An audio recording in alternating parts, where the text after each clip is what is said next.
Hi everybody, Drew Bott from Bott Monument here with Monuseal.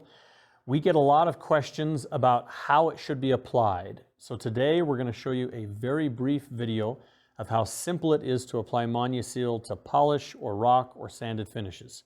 Only two things really to remember. One, make sure the stone is clean and dry before you apply it. And two, just make sure you don't apply it to bronze.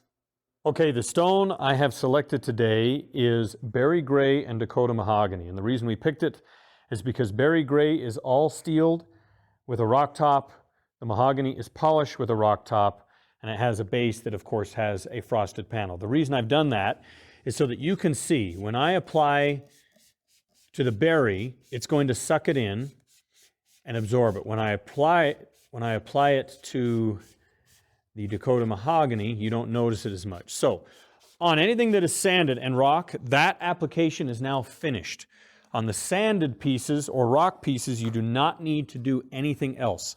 Where it is polished, you do have to wipe it off as you would with any kind of Windex or other product, because if you do not, it will leave streaks.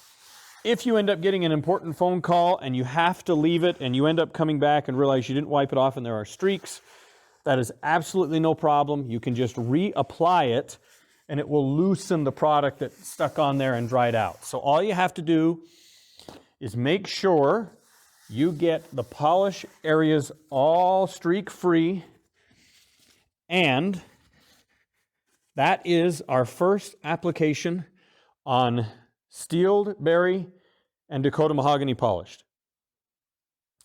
As you can see, it's already starting to dry, and I left this part non-sprayed on purpose. I bet it would take this right now in my shop 5 minutes to dry if I just let it sit here alone. This is already finished, and it's already started to soak everything else in. So we'll come back in just a minute and apply a second coat.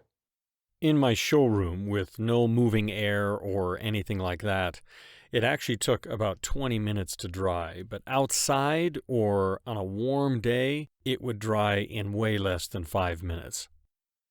And as you can see, I apply a second coat, which is what I normally do on any first-time application. I give it 2 coats just to make sure it's really covered and nicely waterproofed. And here at the end, what you're going to see is I'm going to spray it with water. And you'll notice that on the left side, where we had not applied Monuseal, the water soaks right in. Everywhere else that we had applied the Monuseal, it just repels it. I would apply 2 coats, and then anytime you do it out in the cemetery, you can probably get away with just adding 1 other coat. But you may want to test it in your area and see how it works.